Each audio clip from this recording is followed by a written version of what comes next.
Presidents Biden and Trump set to make history, Jonathan, on the 27th of June, first presidential debate between an incumbent and a former president. Pretty incredible when you think about it. It'll also be the very first debate for the two men since 2020. Who knew?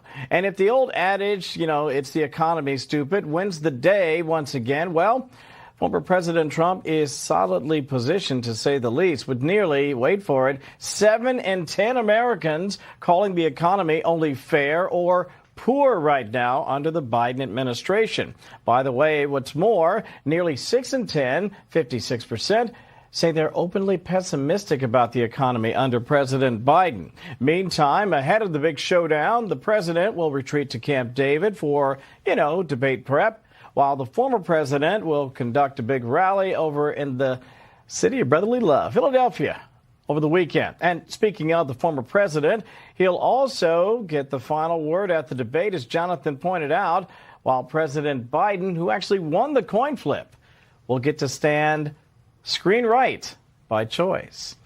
And just when you thought things couldn't get any stranger, Jonathan, in polling, usually, as you know, the economy tops the list of concerns for most voters.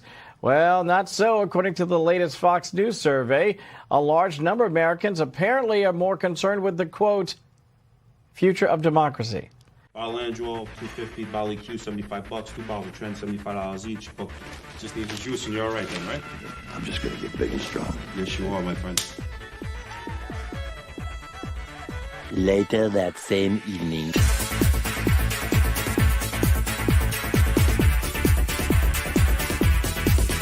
If it hadn't been for Camp St. Joe, I'd been president a long time ago. Where did you come from? Where did your votes go? Where did you go from? Pedophile.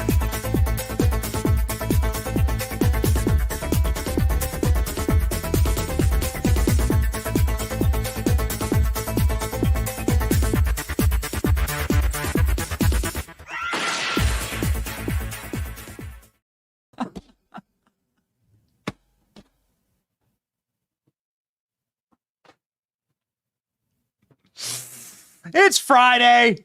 It's Free for All Friday, getting started with Jerry. And just a great Cotton Eye Joe meme. I've been waiting for the Cotton Eye Joe tie-in to the memes. Ooh, that was a good one, Jerry. Well done. Nice juice. Gotta juice them up for the debate. Get them going. Gets the people going. Getting me going. This morning, baby, it's Friday. Free for All Friday. We are going to have a free-for-all. We thought we'd have a free-for-all with a Supreme Court ruling, but no dice. Not this morning, at least. So get locked and loaded. Next Wednesday is the last day for them to release decisions. So I guess that's when we'll get the January 6th decisions, the Trump decisions on January 6th cases, right? Immunity. It's going to be wild. Okay, so here we go, ladies and gentlemen. Joe Biden retreats to Camp David for a week of debate prep. Wait a second. A week? A week? Like, think about how much goes on in the world in a week. And the resident of the White House is going to be sitting in a nursing home gown, drinking milk of magnesia and mouthing applesauce for a week. The guy needs a week. Okay, got it. All right, fine. Independents back Donald Trump over Biden in New York by double digits, and a ton of other news, ladies and gentlemen. Very good news and very good polling out of a ton of different states. We're going to be joined by the great Trent Staggs of Utah to talk about his race next week. Trent Staggs are going to replace Mitt Romney. It's going to be awesome. It's going to be a big victory for us, and we are here to be victorious. My name is Benny Johnson, and this is The Benny Show. Hope you're watching on a Patriot Mobile device because, well, Patriot Mobile is going to power us through the RNC convention. We're doing quite a bit of traveling over the next couple of months. We're going to put in the work. This is the ultimate issue right now, is if Republicans put in the work, and we're going to lay the game board flat for you today. You're going to be able to see the full game board of what's about to happen. We're going to show you how many built-in advantages we have as a movement going forward. All that must happen now is to put in the work, to do the work, for all of us to like hit the ground running. And we're going to do our best with this show and this audience to leverage everything we possibly can to save this country in the next couple months. Patriot Mobile is going to be with us every step of the way. They keep us powered, going, and connected while we are on the road like we were last week and like we will be in the weeks ahead. Ladies and gentlemen, please join Patriot Mobile. Their 100% US-based customer service makes the switching easy, super dependable network, awesome, and ladies and gentlemen, powers your boy. PatriotMobile.com/Benny, 972-PATRIOT. Get free activation today when you use the offer code Benny. Make the switch today. Okay, here we go. Joe Biden prepares for presidential debate against Donald Trump with 5-day retreat at Camp David. 5-day retreat. Joe Biden is going to hiding for 5 whole days to face Donald Trump. Now, what does that tell you? What does this tell us? This tells us a number of very, very important things here, ladies and gentlemen. This tells us that they're terrified. This tells us that they know that these creaking little, there's like been this teeny little like kind of like climb upward for Joe Biden in the polls. This little creaky, I think many people would say fake, sort of like little, like, arthritic hand reaching up in the polls for Joe Biden to try and even break even with Donald Trump. And I am reminded of this. I was reminded by a bunch of emails, actually. I encourage you to email me, and to email the show, Benny@BennyJohnson. Let me know what you think. But I got a ton of emails that really like sort of set me back a bit and let me remember how, that reminded me of a couple things, because we did a whole show yesterday on this Fox News poll that showed that Biden was up by a point. Wow, 1 point. Biden was up by like 20 points. Hillary was up by like 50 points. Like, just the fact that it's this close and that Trump's leading is so remarkable and such an incredible signifier of the power of our movement, not only to be a enduring movement, because now the America First movement, and if you really think about it, the Tea Party movement is a 20-year movement. Tea Party movement was sort of like the first branch of the GOP that branched off to say, like, damn it, we love this country and we're going to dig our heels in. We're going to protect this place and screw you globalists. Like, you Republicans, you're selling us out as much as Democrats are. We're going to overtake the party. And now look at the party. Like, you can't win if you're not America First. Look at the work we've done. Look at how incredible it is. And Donald Trump's up in like every poll, except for the Fox News poll. So what does that tell you? What does that tell you? We'll get into all of it. But it tells me that Fox News, in my opinion, it tells me that Fox News wants ratings. That's what it tells me. Because if everyone thinks that the cake's already baked and there's no drama, then what's going to happen next? Well, they're going to stop watching TV. Okay? So, again, we are not here to give you hopium or copium. We'll talk you through all the numbers. We'll talk you through how modern day polling is broken, but we'll also spit it, the way that we see it. And the way that we see it is that this is the end for Joe Biden. That's the way that we see it. We see it as the end for Joe Biden.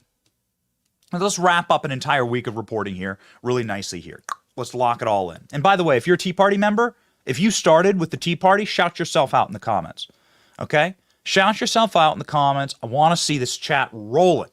If you were like an OG member of the Tea Party, then you got to the table, you got to the party real early.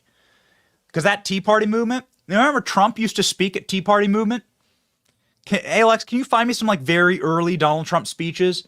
Trump back in like 2008, 2004, like what the Tea Party movement really started in 2008.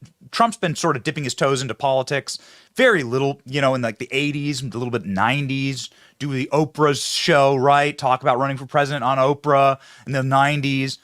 But man, Trump really started Trump saw the Tea Party movement and said, that, I can be part of that, right? And famously, when Sarah Palin was picked as VP, Donald Trump walked Sarah Palin around New York City Like Trump was like sort of muscling in quickly, did an event with Mitt Romney at Trump Tower. But I bet we can find something of Donald Trump speaking to a Tea Party movement or a local Republican rally. That's where MAGA began. That's where America First, this is the branch of America First, was sprouted with the Tea Party movement in the Republican Party. So stand up proud if you are a member of the Tea Party. And I'm at a standing desk every day, so I guess I technically am standing during the show, but I'm standing right now. I'm standing right now. And I'm like, that was the first time I was actually like energized to be part of any movement. There was a Tea Party rally right through downtown Iowa City. I was like a freshman in college. And they were like, we don't like Obama and we don't like what he's doing. And thousands of patriots like rolled through. Look at that. Donald Trump speaking there. Is this at a Tea Party rally? There it is, right on screen. Can you see right there? It might be hard for you to read. Can we zoom in a little bit? You see that Donald Trump Tea Party rally. There he is. Look at your boy. Look at him go. And look at his brain working. He's like, I can take this whole movement and make it into MAGA. And that is what he did. And so that movement has endured for 20 years. And they've been, man, dude, there are so many chainsaws in Washington, D.C. that are rip-roaring, filled with foreign oil that are ready to tear down this branch. And they have been trying. They have been hacking. They have been buzzsawing. They have been pulling this branch. They have been trying so hard to cut this branch out of American politics altogether, right off the Republican Party. They did a pretty good job with John Boehner. I mean, they did a good job trying to cut it back. But man, it just keeps on growing, right? Like a strong sycamore. That thing just like the hearts of oak. That thing just keeps going, and they can't get rid of it. They can't take it away. Now you can't win if you're not America First. I mean, now you can't win, right? And so it's incredible what our movement has done. And to see Donald Trump up in polls, to see Donald Trump like up on Joe Biden in every poll, in spite of everything, is awesome. And it's something that we should like optimistically hang our hat on, especially as Donald Trump travels to dark blue areas to do these rallies. He's going to be in northern Philadelphia tomorrow. It's wild. We're actually going to have members of our team there. Ashley, who's an incredible creator, artist, and like just quick as a whip when it comes to breaking news on our team. She's going to be at that rally. She's going to be reporting from the front row, as far as I hear it. And so anyway, Donald Trump taking it to Joe Biden, Joe Biden taking it to bed in his little cabin in the woods in Maryland. Okay, here we go. Let's read. Here we go. Finally, so that's the prep. That's the prep here. So now let's read. How terrified is Joe Biden? Well, this could be the end. That's what I think. I think it could be the end for him. We've said this based on conversations that we've had with so many people that know the DNC and know the inner functionaries of the Democrat Party. That we began the week with reporting that they're really looking to swamp out Joe Biden. What they're going to be looking for here is, can Joe Biden survive a debate with Donald Trump, even with Donald Trump's hands tied behind his back? And so Joe Biden is going in. How much value is 1 minute or 15 minutes of the president's time? A lot. So it doesn't really matter who the president is, right? To get like the president's time, focus, and attention. When the president has full blown dementia and no frontal lobe left, like Joe Biden, plates in his head. That's real, by the way. Joe Biden had his brain cut open multiple times, all right, to fix aneurysms. Joe Biden's been made fun of for decades. Like we can find a clip. There's a clip of Robin Williams from like 20 years ago making fun of how dumb Joe Biden is, right? Because he's had so many brain issues. Like how valuable is the attention span when you have no functional brainstem, right? So Joe Biden spending an entire week preparing for a debate, like that tells you something. It tells you how scared they are. It tells you how worried they are. It tells you how much prep they're going to have to do, what they're going to have to pump this guy full of. Can we grab that grand old meme of like what the debate prep's going to look like? It's really funny. But yeah, I mean, this tells you that they're scared and they know this is the end. If Joe Biden underperforms or just doesn't like destroy Donald Trump, which won't happen, then he's toast. They're going to swap him out. They're going to swap him for either Kamala. They're going to get the old Kamala, give you the old Kamala, right? And that's what they say down in San Francisco City Hall.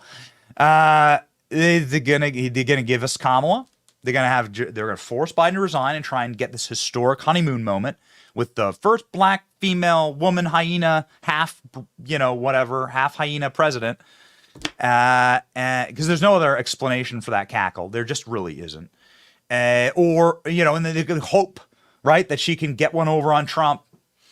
Or they're gonna do something even more nefarious, which is kick Kamala off and shove Hillary on there, with everyone's knowledge that like then Joe Biden is simply the Manchurian candidate to like get over the line and then drop, right? And then you get your president Hillary. So we'll see. Trump debate prep. What's the book say? 1,001 insults and put downs. And a Diet Coke. Joe Biden debate prep. All of the questions ahead of time. It's a bunch of needles and shots and white powder and pills and an Alzheimer's pin. Ooh, and a shower head in there. We know what that means. It's shower time. Yeah, that's right. So creepy. Ooh, baby. Yikes. Not a good household to grow up in. The Biden household. All right, so here we go with the showdown 1 week away. That's right, next Thursday. Just make sure that I'm getting that date wrong. Next Thursday, right? Ready to go? Okay. Yep, next Thursday. It's going to be wild, too. Man, the chat is popping off with Tea Partiers. Tea Party! Everyone remembers the old Tea Party. So awesome. With the showdown 1 week away, Biden, who prefers briefing binders and practice sessions, will be focusing on holding Trump accountable on his record. Who's been president for the last 4 years? Who's been president for the last 4 years? Idiots. Holding Trump accountable. Trump, meanwhile, has been trying out new catchphrase and bits of rhetoric ready to pound his rival with his words. That sounds funny. Trump has been trying out new catchphrases. I look forward to that. Next Thursday's debate in Atlanta is believed to be the first time the two men will be in the same room together in 4 years since their final presidential debate on October 15th of 2020. Biden campaign is already downplaying expectations, noting the president has been busy with his job. Okay. The president will have less time for debate prep than 4 years ago, when he didn't do a good job during the debates, obviously. We could prove that to you. His day job, given his day job, oh, okay, got it. Biden is coming off a hectic 2-week travel schedule, having spent 5 days in France, the 80th anniversary, and we knew that didn't go well. And Joe Biden absolutely had an adult diaper moment on stage and had to be whisked off by Jill. We saw it all on TV. You can't stop it. You can't stop us, okay? Like, we're parents. We're parents. Are you a parent? You're a parent, right? You're a parent. You know what happens when your kid goes into the corner? When your kid goes in the corner and goes like this, and then looks at you like this. What's he doing? What's your kid doing? Like, you know it. And that's exactly what Joe Biden did on stage. We saw it. We all saw it. We have eyes. So this is what they're going to do. This is a little shot down here lower in the article of what it looks like at Camp David. You can see here, like, it's going to be Joe Biden surrounded by like 50 doofuses. And they all, like, every egghead, every dandruffy old egghead in D.C. Sitting there saying, "Oh, I got a new one for you, Joe. Why don't you call Trump a threat to democracy? Call him a threat to democracy. That'll get him. That'll get him." Yeah, okay. Got it. So we are ready to rock here. Donald Trump will most likely bring the jokes. Donald Trump has said he's going to take a drug test. Trump says, "I'm going to take one." Okay? I'm going to challenge Biden to take one. So get ready for that. Expect a joke like this. We've done our research here. The great ALX, our executive producer, has done a considerable amount of research for the show. When we read that Trump is working on quick quips okay, and new punchlines and new lines of punching back at Joe Biden. So what could that possibly be? Well, here's a good example. Donald Trump on Joe Biden's cocaine use. Somebody going to watch the debate?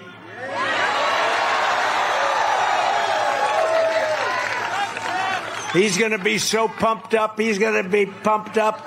You know all that stuff that was missing about a month ago from the White House? What happened? Who left it? Somebody left it there. I wonder, let's see, somebody left a laptop in an office of a gentleman who was supposed to fix the laptop from hell. He never picked it up, and somebody didn't pick up hundreds of thousands of dollars worth of cocaine. I wonder who that could have been. I don't know. Actually, I think it was Joe. I don't know. Look at this. Look at these. Look at this. You can't help. You can't fix this. Okay? You can't fix it. Can't fix it. You don't. I mean, I guess you do got to hear. Let's turn the audio on for a second. You can't be pro-insurrection and pro-cop. You can't be pro-insurrection and pro-democracy. You can't be pro-insurrection and pro-American. Donald Trump lacked the courage to act. The brave women and men in blue all across this nation should never forget that. You can't be pro-insurrection. How quickly I love you, okay? And I know that the feeling is mutual. And you probably care about I care about your health. I want you to live a healthy, happy, long life in this great, beautiful country. And we're going to make it greater than it is today. But if I did the show like that, let's play the clip. If I did a show like it, if we did the show like this, would you be concerned for my health? If I showed up to work to do the stream like this, would somebody call an ambulance and I didn't blink for the next 90 minutes? And my voice was all modulated? Would you be worried? I would be very, very worried. Yeah, you put it. I was like, which Joe Biden they got today? Which Joe Biden they going to get out there? Which Joe Biden's going to show up for the debate? It's going to be number 7 or number 4. My favorite's number 7. Which Joe Biden's going to leave the Roomba charger, right? Like go out to the stage. And we know that Joe Biden has been begging. They've been begging to let him, sit on the squatty potty during the debate. They've been begging. They wanted Joe Biden plus a squatty potty at the debate. You know the squatty potty. You remember the squatty potty. That's what they wanted.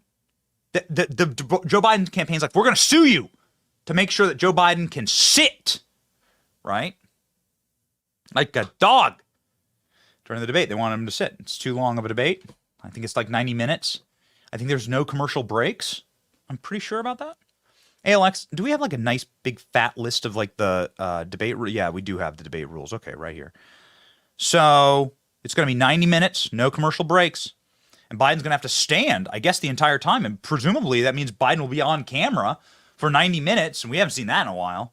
He's going to have to stand the whole time. So what are they going to do to the guy?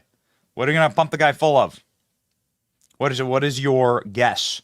Where do all the magical bags of cocaine come from all over D.C.? Where do they come from? They find them everywhere. Little teeny bags of cocaine just sprinkled throughout D.C. Like little snowy Santa Claus just sprinkles them out of the sled.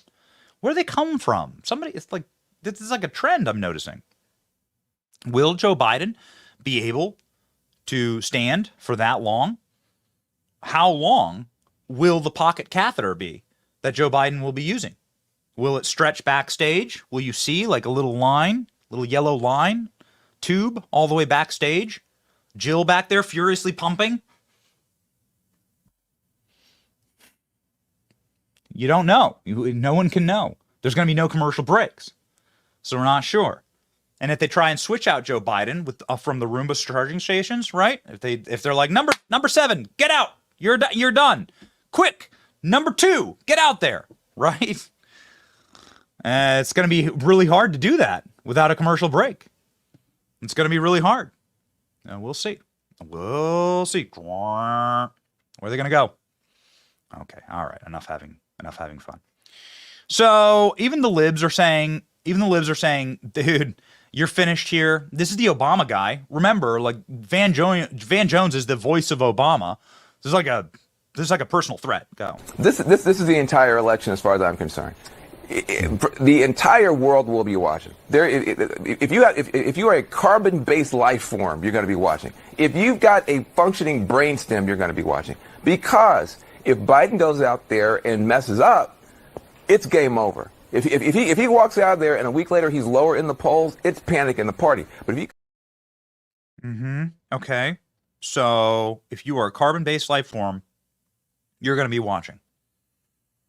Carolyn Levitt, one of our friends, is saying that they are trying severely to set the bar as low as humanly possible during the debate and for the debate, and to give Biden as many legs up as possible. Not as many legs up as the squatty potty would, but nonetheless doing their best, right, to literally hoist Joe Biden over the finish line. Let's go, Carolyn. His team thinks if he doesn't perform, it's over. I mean, it is over early and there's no coming back.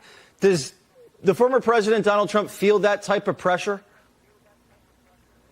Well, President Trump is very excited about this debate. However, the mainstream media has also set the bar so low for this debate for Joe Biden, Jesse, that if he gets up there and doesn't soil himself and doesn't fumble and bumble over every word he says, then the media is going to declare this a win for Joe Biden. President Trump knows what he's getting into with CNN. This is going to be a 3-on-1 debate with 3 people who have not treated him fairly, have lied about him, but he's ready, and it shows his commitment to deliver his winning message to the American public that he's willing to go on CNN. And the real question for Joe Biden's victory is going to be whether he can stand up there and defend his abysmal policies. Can he defend his record high inflation crisis? Can he defend his wide open border invasion that is leading to a loss of life across this country? That will define how well Joe Biden does in this debate. Okay. So here you have both sides saying, yeah, Biden's doomed if he can't get this debate right. So why don't we go ahead and check in on Joe Biden during debates here? Here's an interesting little cut of the 2020 debates. These are debates with other Democrats where Joe Biden was running for president. And, you know, you decide. How did Joe Biden do 4 years ago? And do you think he's improved any? Yeah. Here we go. Gave it, I think it was 54, don't hold me to that, 54%. Over 500 miles a day, 250 miles a day. 150 million people have been killed since 2007, more than all the wars, including Vietnam. Now we have over 120 million dead from COVID. It's estimated that 200 million people have died, probably by the time I finish this talk. A $15 million, or $15,000 minimum wage. 500,000, 50,000, 50,000. 330, or 303, 330, or BOO, wait. It's actually a great insight into the way the Democrats report news. The entire country is dead. The whole country just died of gun crime. There was a shooting, and 150 million people are now dead. And COVID killed another 150 million. The whole country only has 350 million people in it. We're all dead. Everyone died. We're all dead. Okay? You right now, currently watching. We're all dead. We're so sorry. This is, if you tune in to MSNBC or CNN on the wrong day, like this is quite literally like the model of reporting. So it's actually not too far off from where the Democrat psyche is. So yeah, it's going to be a wild time.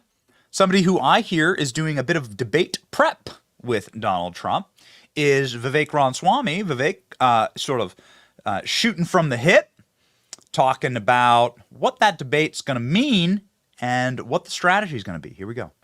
When you debated in the primaries, I thought you showed yourself to be very able in terms of being able to debate. You're very sharp, you're very quick, you're very knowledgeable.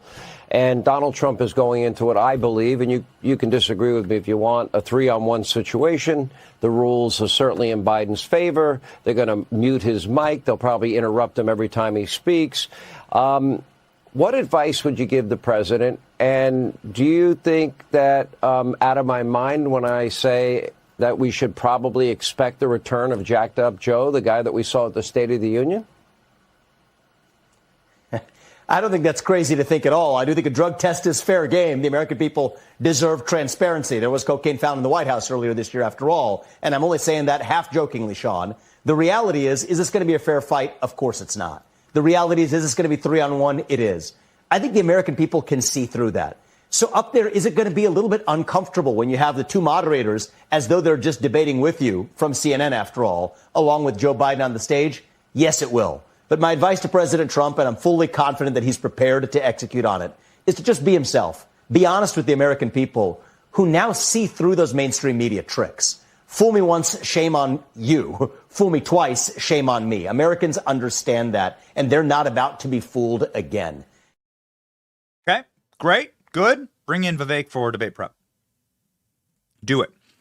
Well, here's what I would do. And I'm not certainly not in charge, but if the Trump team were to ask me, put Vivek as one of the moderators, right? Put debate, make his role in the war game to be a very quippy, a very chirpy Jake Tapper and Dana Bash. How is it that, and this is reported news, okay? So there's sometimes where we use alliteration on this program. There's sometimes where we use very flowery language to describe things. There's sometimes where we just draw conclusions based on all the available evidence. There's none of that going on here. CNN gave Hillary the questions in advance. Full stop, okay? It's not me speculating that. It's not me saying that because I think that or because I just hate Hillary Clinton, which I do. It's because they did. How does CNN get another debate after they did this? Can we hunt down this article? CNN just get me an article to give me a rock, get me that rock solid black ink on that article. CNN gave Hillary the questions in advance. How can we possibly trust them to not do that with Biden? How? We're not making it up. Donna Brazile literally shoved the questions that CNN was going to ask down her brassiere and brassiered them all over to Hillary. And they sat there sucking down their cheap Chardonnay, oogling the questions ahead of time. CNN fires Donna Brazile for giving debate questions to Hillary Clinton. So what does that mean? Do we get a takesy-backsies? Does Donald Trump get to do another debate, right? With Hillary Clinton, who had to be blindfolded for 24 hours ahead of time to not get the debate questions?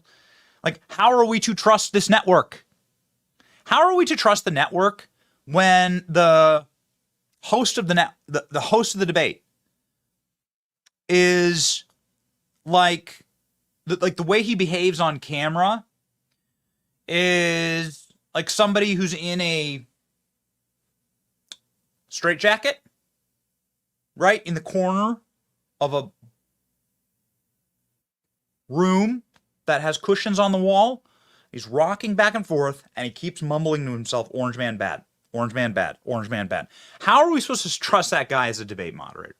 Orange man bad, orange man bad. This is Jake Tapper. This is Jake Tapper. Watch. As we watch Donald Trump attempt to turn his arrest and indictment into some sort of campaign commercial, the folks in the control room, I don't need to see any more of that. He's trying to turn this in. He's trying to turn it into a spectacle, into a campaign ad. That's enough of that. We've seen it already. Here he is right now under my voice. You hear him repeating his anti-immigrant rhetoric. President Trump, now in quarantine, has become a symbol of his own failures. He is running the single most negative, sleazy campaign in American history for a major party candidate. If you were to open up a copy of Hitler's Mein Kampf, you would find the Nazi leader describing the mixing of non-Germans with Germans as poisoning. There's really no other way to say it. Donald Trump's language mirrors this directly. He pushes the government of the United States to use its power and credibility to justify his lies. Cool. Great. So that's the guy we're going to trust to moderate the debate fairly. You remember who this? I want to like do just a really quick people's history of who Jake Tapper is. Jake Tapper is a Democrat staffer. You know, term staffer. His job was PR for Democrats. You know, Jake Tapper worked for the DNC. Jake Tapper worked on Capitol Hill for Democrats to do their press. That's how the guy got started. This is not some type of deep conspiracy theory. This is not some kind of like thing that I was able to go dig up because of my great sources in DC. It's literally in his Wikipedia. Jake Tapper began by working for Washington, D.C. Democrats PR flack. His job was to push like Democrat information, misinformation. You know, he's a real scumbag too. The guy, in order to get clout, the guy went and dated Monica Lewinsky just to get a story. It's like brought Monica Lewinsky out on a bunch of dates because Monica Lewinsky was bagging Bill Clinton and Jake Tapper wanted a piece for his piece that he was writing about Monica Lewinsky. It's a family show. Please, mind out of the gutter. But this is what was happening. Like he's a scum. He's like open about it. He like talks about it. This guy's a complete scumbag. He's a psychopath. Everybody in DC knows. He like jumps up in people's DMs and like screams at them. Anytime you say anything like even remotely mean about him, he's like in your DMs, like yelling at you. It's like a regular practice for Jake Tapper. I got a million DMs from Jake Tapper. Maybe I'll just screenshot him and put him out this week. I got millions of DMs from Jake Tapper. Angry, mewling about this or that he didn't like that I tweeted. It's so funny. Like how thin-skinned these people are.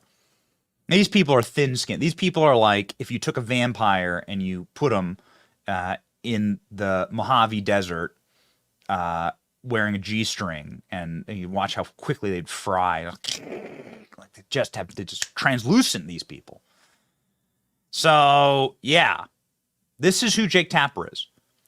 When we tell you, it's funny because we can't say this about, most of the people in corporate media. Because most of the people in corporate media haven't actually physically worked at the DNC. Like, as in, like, here's my punch card going into work. Ka-ching! Like, I work for the DNC. Jake Tapper is that guy. He just literally worked for the DNC. So, like, be prepared for that, right? Like this week. Know thy enemy, they say. So be prepared for that this week. Know your enemy. This is Jake Tapper. Now, somebody who's been butt buddies with Joe Biden for such a long time, okay? And I don't know exactly what that term means. I assume that means sharing an adult diaper or something with them, is Chris Wallace.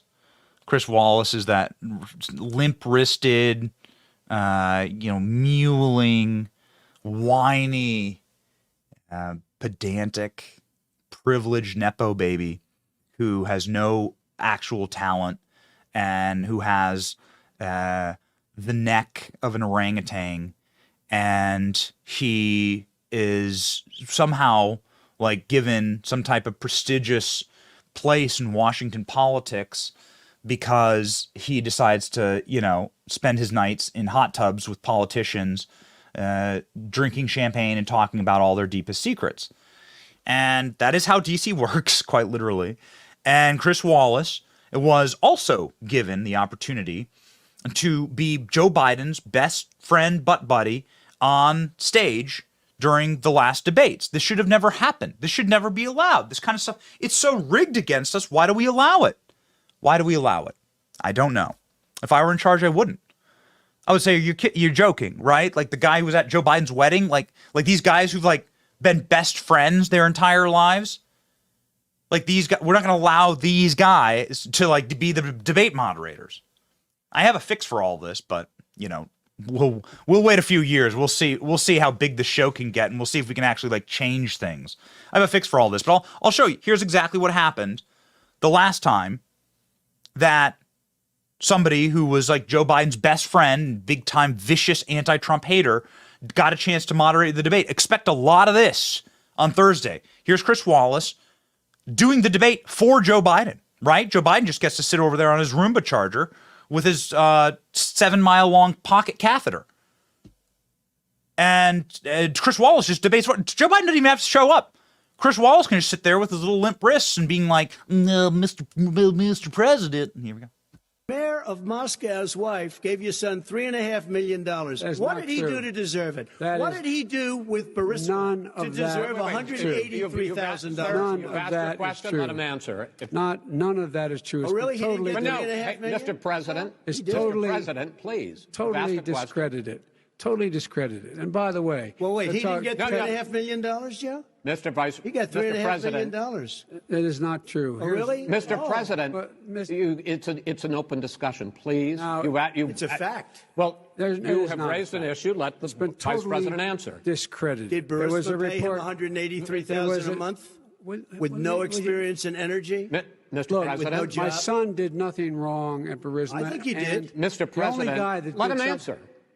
He doesn't want to let me answer because he knows I have the truth. His position has been totally, thoroughly discredited. By who? And you the media? By everybody. Well, by the media, by our allies, by the World Bank, by everyone has discredited. Matter of fact, even the people who testified. Interesting that clip. Considering the news of the last couple of weeks, you know, namely the fact that they're talking about Hunter Biden's laptop, and every time that Donald Trump lands a blow about Hunter Biden's laptop, it's Chris Wallace standing there going, no, no, no, no, no, no, no, no, no, no, no, no, no, no, no. Yet, lo and behold, a week ago, in marches the FBI holding a greasy, stained bag. Inside of it, the physical Hunter Biden laptop, slaps it down on the table in front of the judge and goes, Your Honor, it's real. And we've known it's real since 2019. We have 18,000 pages of hard metadata on this laptop. And yeah, it's all real. So they knew what they were doing at the time, obviously. This is election rigging, okay, at its finest. That's what they were doing. And Joe Biden knew it was real, but Joe Biden never had to answer a question about it. See, isn't that amazing? Isn't it amazing how it all works? What a reporter should do, okay, and not somebody who, you know, has like a dual Snuggie with Joe Biden. You remember the Snuggies? You remember those Snuggies? You can get like the two-person Snuggies. That's Chris Wallace and Joe Biden, okay? And you put on the two-person Snuggies. At 6 p.m. and they get warm cups of milk of magnesia, and then they sit there and they watch Gilligan's Island together, and that's what happens. And don't ask. There's a lot of cuddling going on under the Snuggie. I don't know what color it would be. It'd be fuzzy yellow. But anyway. That, like, when you have a reporter, back on track, Benny. When you have a reporter, or like an actual reporter, okay, that's playing it straight, given that scenario where nobody's quite sure if the laptop's real or not, no one's sure, okay, but it sure looks real. An actual reporter would say, "Hey, answer the question, Joe. Is the laptop real? And what's on it seems really detailed." So how do you account for that? They're like very intimate, like can't be faked footage of your son committing a bunch of crimes. Like surely you must comment on this. This is like bombshell stuff, the October surprises they call them. No, nothing. Like you're just gonna say nothing. Like a real reporter would have said, okay, answer the question. This is what Donald Trump was trying to do. Was trying to simply say, here's the information, answer the question. But instead, instead of finding truth, reporting these days is about protecting power. And that's what's so sick. It is the inversion, actually, of our First Amendment. Reporters today are not about protecting you, which is the point of a free press. The point of a free press, and what we do humbly on this program, is I stand there for you. You and I agree, I would assume, on many things, and I am there to protect your family and my family, and to use the power of this audience to do those things. I will take my shield, and I will take my sword, and I will do my very best with all of my energy, and all the energy that we have here at Team Benny, to fight for you. That is our charge, okay? And we'll just, it might be very humble, and, you know, who knows what we can do, what kind of damage we can do. But we will fight.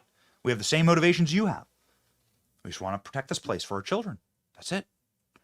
And so with you at our backs, we will do our best to fight the elites that really, really hate you. And they're demonic. And we believe that we're fighting spiritual battles here. And so that's what we'll do. Okay, we consider ourselves journalists. We consider ourselves press. We consider ourselves media. We have a bigger audience than than half the other people that have little, punch cards for the White House. So there we go. Ding. What the job is for the corporate media is reversed. It is their job. At their backs is the elites and the powerful and the demons. And the people who have like an enormous amount of power. And they're a very, very small percentage of people in this country. They're like the 1%. We have like 90% of the country at our back. Like 90% of the country agrees with us. So we have like 90% of the country, the workers, the laborers, the Tea Partiers, the legitimate, real people. They all support us. The journalists, they have like the 1% or less. 1% of the 1%. And they're the ones fighting them. Just leave the billionaires alone. Leave the people running trillion-dollar hedge funds alone, right? Don't attack them. We will defend them. Leave the Epstein Island politicians alone. Don't ask who was on Epstein Island. I got an interview coming up with Bill Clinton. I won't ask about Epstein Island. That's who they're defending. It's sick. It's sick. And it is the inversion of what press is supposed to be. Press is supposed to be me amplifying your voice to the powerful, speaking truth to power. What the corporate media does is speak power to truth. They will lie and protect Joe Biden in order to confuse you, manipulate you, or to rig an election. And so that is the inversion. And that is now the great awakening.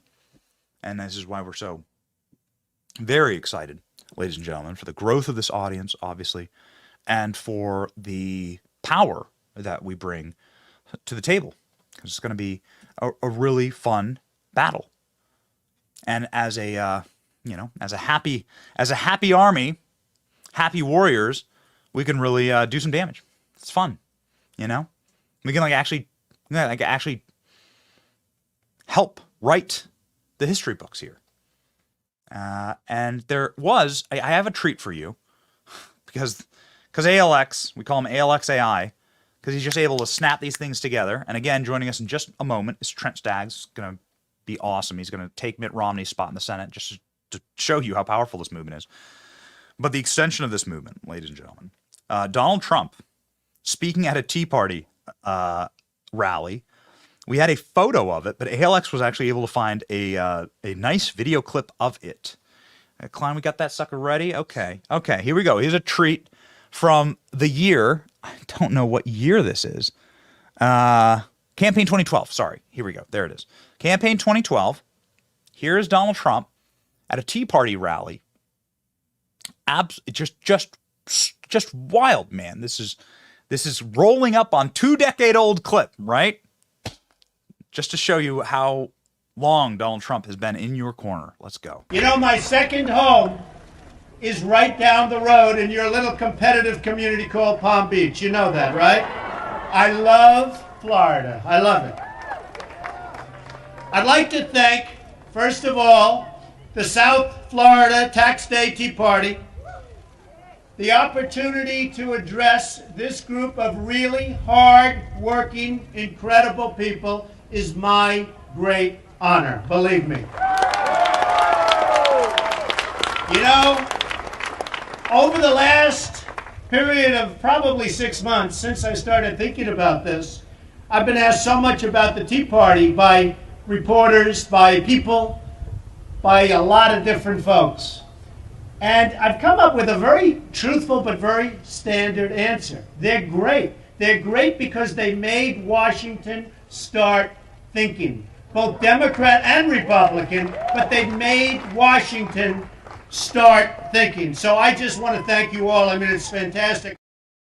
It's just fantastic. The man's been in your corner for a very long time. You could see the gears turning in his head way back in 2012, back when the globalists and the establishment were doing their best to ensure that your voice was not heard and shoved down our throats the candidate equivalent of a bag of white Wonder Bread, Mitt Romney. That was the establishment's revenge. The establishment strikes back. Okay? They gave us John in sequence, a reminder of how much the establishment hates you. In sequence, they gave you George W. Bush, John McCain, Mitt Romney, and then Jeb Bush. Okay? That was supposed to be the sandwich you ate. All right? It is supposed to be the bread and the sandwich. There you go. Okay? That was it. You will eat the bugs. You will like it. You live in the pod. You were supposed to eat that and like it. Man, and there was one man who stepped in and said, no. I got my own kitchen, and they make the best taco bowls. And he cooked up something very different. And now he's inspiring a lot of other cooks around the country to take on people like Mitt Romney. And there is one man from Utah who has done that. And the great Trent Staggs joins us now.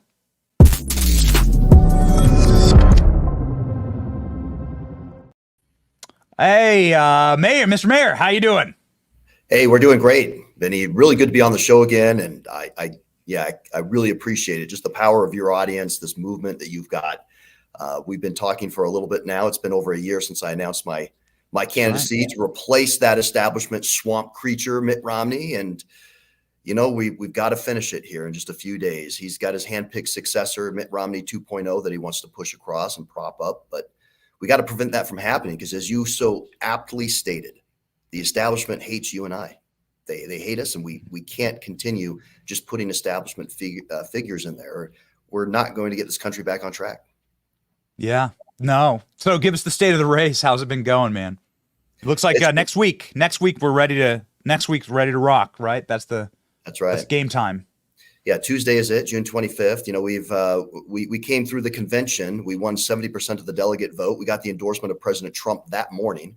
I was able to field a phone call from President Trump getting his endorsement, and that overwhelmingly got us the win at the convention. That's never been done in an open Senate convention in the state of Utah to receive that high a percentage. Typically in the past, if you cleared 60%, there was no primary. You went straight to the general. But the rhinos, the establishment in this state, changed the rules back in 2014, 2015 after Mike Lee upset the apple cart. And they allow people to buy their way on the ballot. So I've got 3 other people on there, all multimillionaires, people that have bought their way on. But, it's really come down to a race now. Polling indicates between me and one of our congressmen, John Curtis, who is every much the definition of a rhino, Benny. I mean, this is somebody who wasn't just a Democrat formerly. He chaired the Utah County Democratic Party in the state of Utah and only changed party affiliation so that he could run to fill Jason Chaffetz's seat back in 2017 when he resigned. So he is very much the definition, the fitting definition of a rhino. He's one of 35 Republicans that voted for the January 6th committee. He supported the impeachment inquiry of Trump. He censured Trump on the House floor. He still won't commit to endorse him. I mean, we had that conversation on the debate stage. He still will not endorse President Trump. This is going to be a Mitt Romney 2.0, and that's the choice Utahns have. Do you want to continue with a Mitt Romney 2.0, or do you want to have an America First senator? Somebody's going to go back there with Mike Lee and get us on track, be able to work with President Trump day one and advance an America First agenda.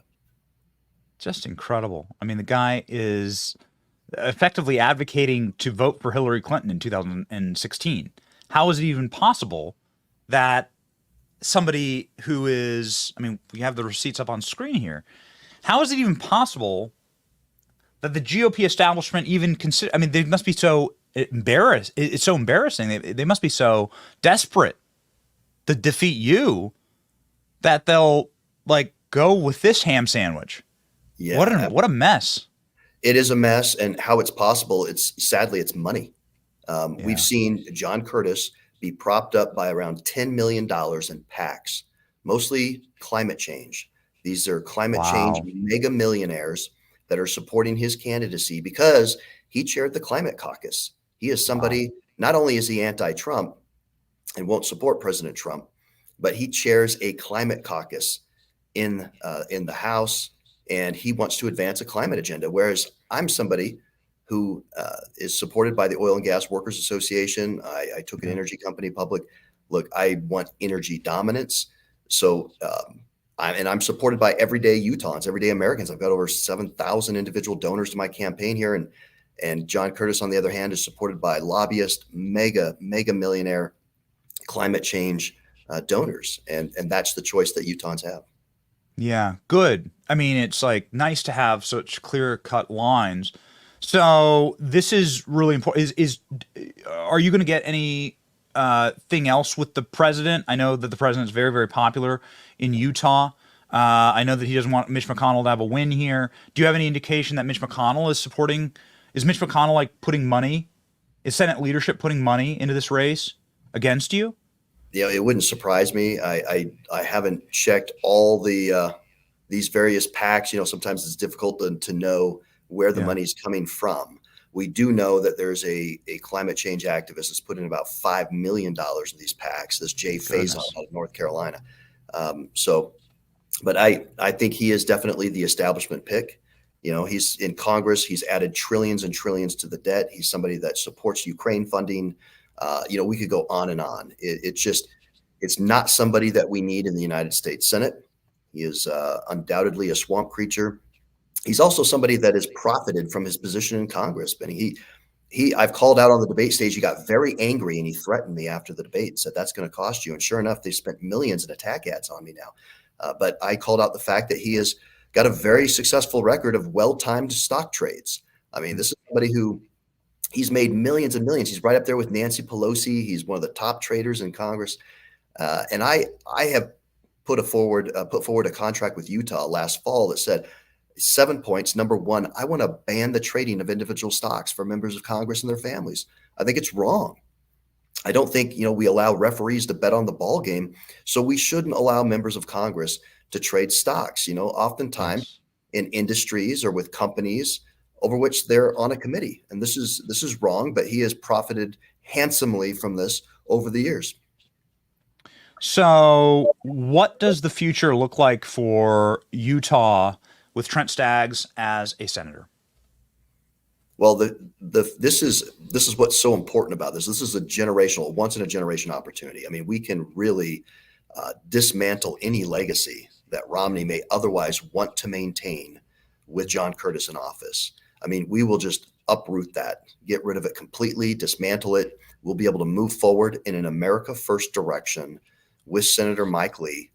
And I think move the entirety of our federal delegation, further to the right.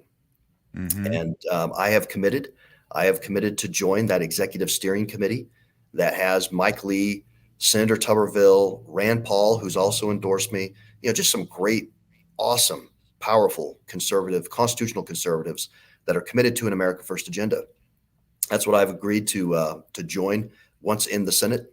And we want to be able to further that. And Utah can really, with me and Mike Lee, we can really be viewed as a driving force in bringing an America First agenda to the Senate. Yes. There's nothing that grates me more, because Democrats don't do this. If Democrats have a Senate seat, then they'll staff it with Antifa members. They'll like shove somebody who's going to be absolutely rock ribbed in there. And Republicans are the only ones who do this thing where they effectively elect Democrats in red states to go and serve. And it's only our part, right? It's only the Murkowskis. It's only the Collinses. It's only ever Republicans that are like pliable and pullable. And that's by design. And it's time for us to get smarter than that. It's only us. It's only our party as a Romney, right? Is going to like vote for Trump's impeachment. It's only us. We're such dummies, or the systems are broken. And so it's nice to just break those systems fully and then rebuild. And that's exactly what you're doing, Mr. Mayor. We endorse you. We have endorsed you for a very long time. We'll push you over the finish line. And everybody, if you are watching from Utah, or if you have friends in Utah, tell them to support the mayor. Obviously, he's running against all the things that we stand against. And, man, that makes him one heck of a guy. So here's his social media. Get in there and follow him, and then tell all of your friends, or if you are in Utah. Utah is based. Utah is an awesome state. They deserve better than Mitt Romney and the Mitt Romney handpicked successor. And Mr. Mayor, the floor is yours. Your ending pitch to the audience.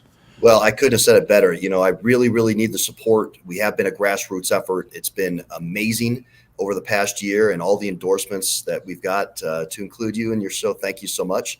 TrentStaggs.com. Please go there and help support.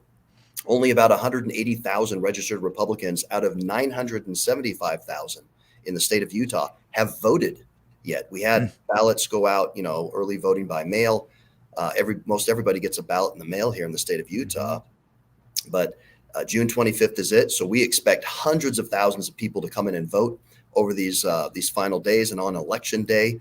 And, we think that those people that are voting here near the end are definitely our crowd. Yeah. They've got to come out. They've got to come out and vote so we can get us across the finish line. All right. Let's see that endorsed by list. Come on. Look at this. Look at this endorsed by list. John Stockton's on there. That's awesome. John Stockton. Great.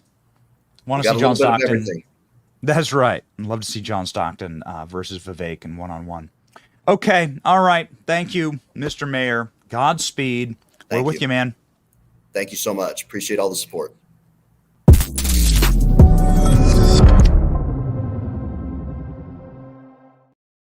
I just gotta say, I do want to see Vivek versus John Stockton. I don't think John Stockton's actually that tall. This is something that's quite shocking when you meet Vivek. He's like 6'1". Yeah, I don't know why. He says he gets this all the time, and I thought he was short too, right? He's pretty tall. He's actually pretty tall. So yeah, ladies and gentlemen, we got some very, very interesting. John Stockton is 6'1". Okay, all right. So that would be a fair match. It'd be a fair game. John Stockton, Vivek's probably like 10, 20, 30 years younger than John Stockton. Not exactly sure, but there we go. Okay, so let's go ahead and push. Let's go ahead and send you off into the week with a barrage of good news here, ladies and gentlemen. Independents back Donald Trump over Joe Biden in New York by double digits. Holy cannoli. Look at this rally. Joe Biden could never. You ever seen a Joe Biden rally like this? It's like in the darkest blue section of the entire state. No, you've never seen anything like it. Emerson College poll, Donald Trump leads in 6 swing states post-conviction. Oh, man. Okay. They thought they'd They thought they'd bring on the convictions here, and that'd be what tanks Donald Trump. Nope. The Economist forecast chance of winning. Donald Trump in Pennsylvania, 67%. Biden, 33%. Holy smokes. Wisconsin, 63%. Trump, 59% in Michigan. Arizona, 72%. Georgia, 75%. Nevada, 76%. And North Carolina, 79%. Holy smokes, man. Goodness gracious. So that is a wild poll. This is The Economist. They're saying, hey, you want to get your odds going. You want to get your odds going. Let's go. Swing state odds. You can see here, ladies and gentlemen, just a little bend down, a little pop down there. We said the polls are tightening a little bit, but then what's going to happen is there's going to be the debate, and it's going to go like that again. There's going to be the debate. Joe Biden's going to be in the middle of the debate. He's going to forget that he's live on TV. He's going to start punching his Life Alert. You ever seen the Life Alert commercials? Watch the Life Alert. Jerry, do we have the Oops, I Crap My Pants ad? It's a great ad with Joe Biden. I think we also have a Joe Biden Life Alert ad. We'll hit you with some. Maybe we'll hit the chat with some memes on the way out here. Okay, so it's like all these, just some crazy good polls for Donald Trump. Biden hemorrhaging young voters and voters in all demographics. Women's support at 20-year low. Holy smokes, man! Look at this one. So Biden hemorrhaging voters in all demographics. This is quite a headline. It's literally because of grocery bills. This is exactly right. It's literally because of grocery bills. 4 years ago, Biden led Trump by 13 points among women. Now Trump has gained 21 points. The figures were gleaned from the Times average of over 30 polls conducted in January. The Times notes, overall, twice as many women say that they are better off financially under Trump. It's literally about the grocery bills. Is it about the grocery bills for you? Yep, it totally is. It's incredible stuff. He is winning among black women in the survey by 58 percentage points. This is talking about Biden, but that represents a significant drop from his 86 points. So that means that he is collapsing, actually, by 20 points. That's not good. And then, of course, back down to Van Jones saying the entire election's over if he can't get it up for the debate. So we'll see. We'll see what happens. Donald Trump, on the other hand, pulling in millions of dollars in Bitcoin from some famous guys, the Winklevoss twins. They were famous for doing the Facebook build with Mark Zuckerberg. They were all at Harvard together. It's pretty interesting little story there, as told by The Social Network, which is a great movie. Is it all accurate 100%, The Social Network? I don't know, but it's a great retelling, and is, proving that Mark Zuckerberg is, certainly capable of stealing things. What's the double entendre there? Well, go look at what he funded in the 2020 election. Funded every single illegal thing that was done from a voter perspective was funded by Mark Zuckerberg in 2020. The reason why, I have no idea. But running all out of forgiveness for that election as the country descends into shambles. So the Winklevoss twins getting back maybe a little bit and donating $1 million each in Bitcoin to Donald Trump and slamming Biden's war on crypto. So that's pretty awesome. Donald Trump fundraising numbers. Look at these. Trump fundraising numbers in May. Holy moly. Trump is the red column. Biden is the blue column. That is dominant. Now that's in May. That's before the decision. That's before the guilty verdict. So here you have, what are the numbers going to look like this month? Apparently, Donald Trump raised $200 million. ALX, is that what that was the number the campaign was sort of like massaging out there? Democrats getting raided by the FBI. Oakland mayor home raided by FBI as progressive lawmakers face recall over soaring crime. Now, we were robbed in Oakland. We were robbed in Oakland.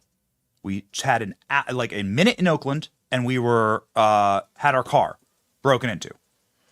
Oakland is in shambles, and so this is a well done FBI raid. Why did they raid her house? I don't know. Oakland's embattled mayor Shen Tao has her home raided by the FBI. Local media has reported. Democrat lawmaker's home was raided by the FBI. It is unclear why the property was raided, but according to public records, it appears to be Tao's rent. It appears that Tao rents the home.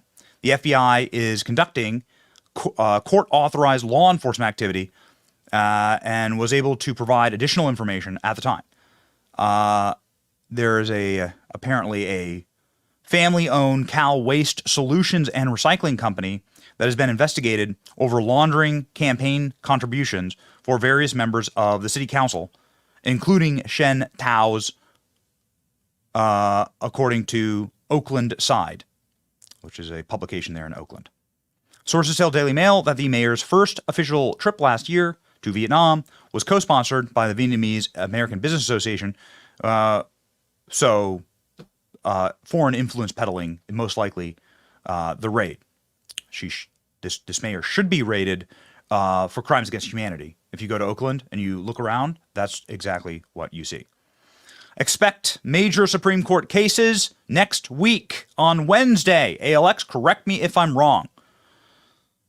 Next week on Wednesday, this is the last decision for the Supreme Court, so presumably we're going to get Trump immunity case, and we're going to get the case January 6th, charging cases. So next Wednesday, and possibly Thursday too. My goodness, we are going to see this place rip roar. Thursday and Wednesday. So the same day as the debates? Oh my gosh. All right. Stock up on our blackout coffee. Ready to go. Okay. So it's going to be a wild run. Here we go, ladies and gentlemen. Ask Benny anything. Let's rock and roll right into the mailbag. From Charlene Richardson. Benny, I'm a huge fan of the show. I tune in every day. I have a serious request for the team. I think it would be greatly beneficial for all of us to see more of the Biden block. Y'all crack me the F up.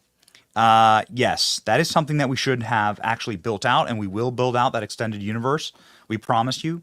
The Biden block is coming. We are going to make our own Sesame Street, but it's going to be the Biden block, and it's going to be what life is like under Joe Biden. You and I both know what life is like under Joe Biden. It's not pretty. So it's not good. Poor Oscar the Grouch getting hit in the head with a key and a gun from Hunter Biden. It's not fun, but we're gonna do it because we feel like this would be great children's entertainment. Actually, don't ever let your children watch the Biden block. Yeah, it's gonna be really, really, I think, entertaining. Yeah, the letter of the day is S. S for shower. Where'd you go, Ashley? Why are you running? Okay, here we go. David Schneider. David Scheidler. David S. David S. The letter of the day. S. Why is Jim Jordan and James Comer not looking into Joe Biden's phone calls and what he did in the last weeks of the VP role? That is a wonderful question. In fact, the time that they did look into some of the information and evidence that the FBI has of Joe Biden's criminality, including an FD 1023 that was given to the FBI by a source that they trusted so much they paid this source hundreds of thousands of dollars, this guy was arrested. They literally arrested their own source. So the cover-up is at hand. Now, these calls exist. Why aren't they being played in the halls of Congress? I don't know. I'm not sure, other than like it humiliates the United States of America. It humiliates our intelligence agencies because they're supposed to keep track of these things and not let these calls get recorded. They're supposed to ensure that these are like secure lines that that the representative of American can speak at and on. So, don't know. Like, other than like there were briefings that were done on the basis of telling them not to use this kind of material because it embarrasses them, like by the intel agencies. The intel agencies are always up on Capitol Hill briefing these members of Congress, trying to put bumpers on what they can and cannot do. It's always happening. And that would be my assumption. Remember, the guy that was literally the source for the FT-1023 to say that Joe Biden got bribes, that guy's arrested by the FBI for giving him like real information. They arrest the guy. Okay. Catherine Rogers, thank you for your question, David. Catherine Rogers says, "Hi, Benny. My grandson loves your show. Will you be doing any meetups?" The answer is yes. We want to do a meetup in Tampa Bay. This is where we live in Florida. We've been trying to do that. The problem is that my wife and I keep having kids, and it becomes impossible to to sort every. It becomes like a real logistical nightmare. Because we've recently moved here, we've gotten some help, and that help allows us to kind of like branch out a little bit. And so we're going to hopefully do that and do that soon. It's something we've been endeavoring to do. It's been very annoying that we haven't been able to get it done, and we want to do more meetups. We love meeting people. In Detroit, there's like a parking garage attendant.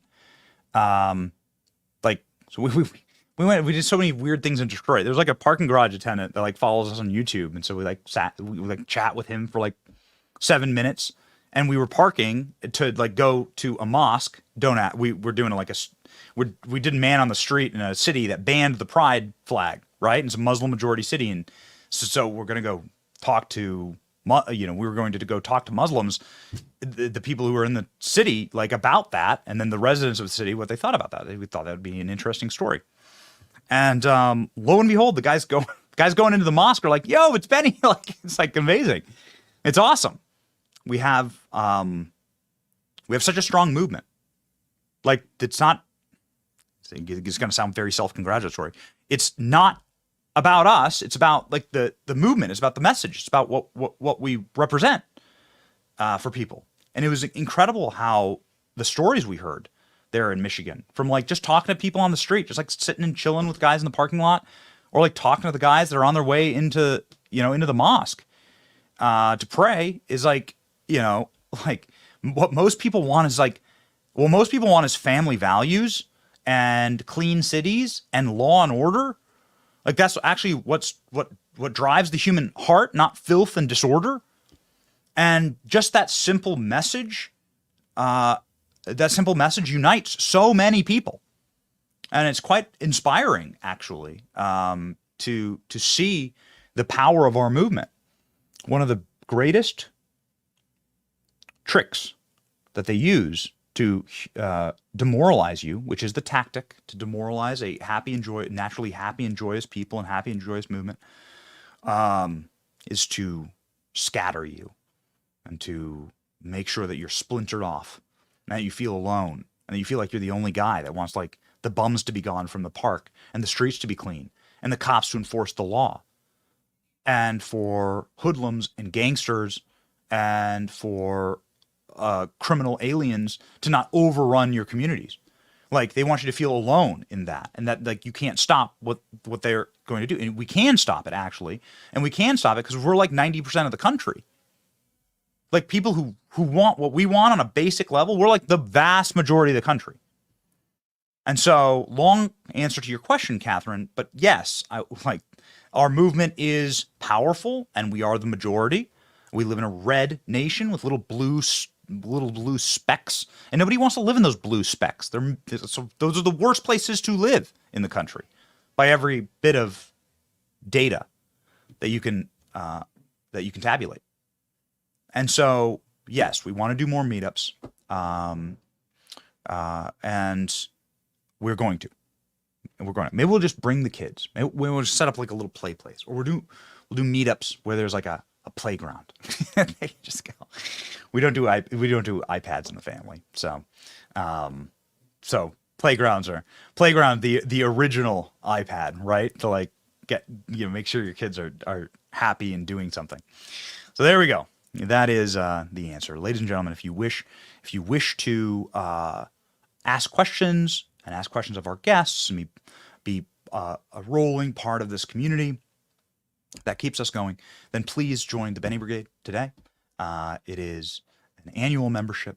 It is the cost of a McDonald's or Chick-fil-A French fry every single month, and it keeps us totally independent so that we can do shows like this and so that we can show you memes like this.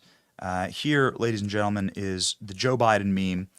As Joe Biden prepares, no other show would be able to show you a meme like this, right? Because of the Benny Brigade, we got no strings to tie us down, so we can just do it, right? And we're not going to get an angry phone call, okay, from our corporate overlords, to tell us that we've offended somebody. We just don't care. So here is a very special report that we got from inside of Camp David. This is exclusive to this program. This is what's going on inside of Joe Biden's debate prep in Camp David right now. Say to a game of tennis. Come on, Grandma. Okay, I'll get my racket. On second thought, I think I better sit this one out. You crapped your pants again, didn't you? I just don't feel confident. Look at this, Jack.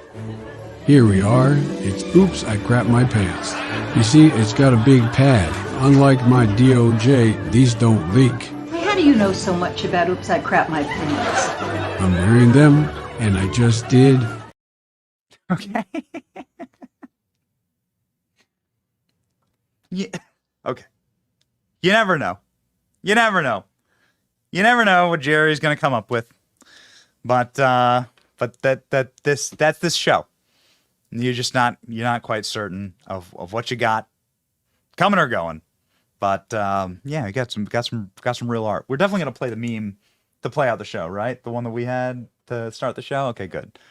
The meme to start the show, if you missed it, is choice. So stick around. Ladies and gentlemen, also stick around for our verse of the day, what actually keeps us grounded and what keeps us going. Galatians 5:25. Since we live by the Spirit, let us keep in step with the Spirit.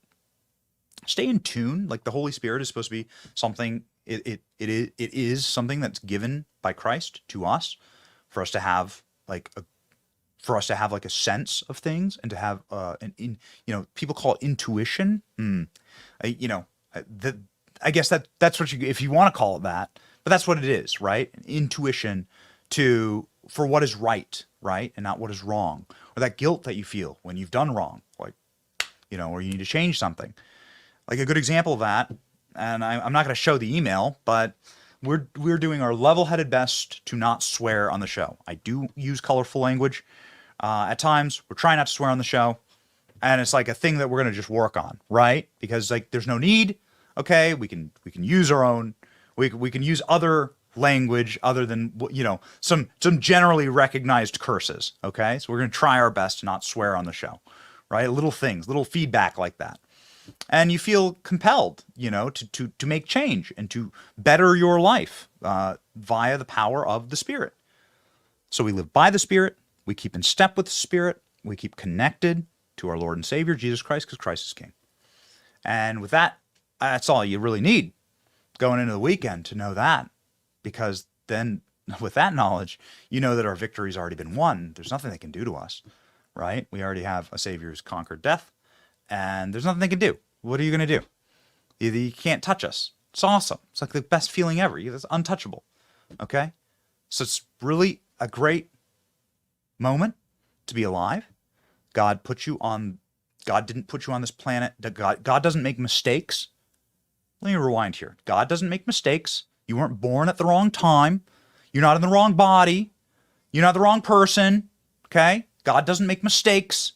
You are here for a reason and a purpose, and your life will become so bountiful and meaningful when you just embrace that and embrace that like God like loves you and it has you here for a purpose and a reason in this time, in this moment, this very second. And so we're not going to waste it, and we're going to keep fighting. And I'm fighting right along with you. It's your boy Benny. Have a great weekend in this, the greatest country on earth. See ya. I'll land you all 250 Bali Q, $75, 2 bottle trend, $75 each. But just need the juice and you're all right then, right? I'm just going to get big and strong. Yes, you are, my friend. Later that same evening.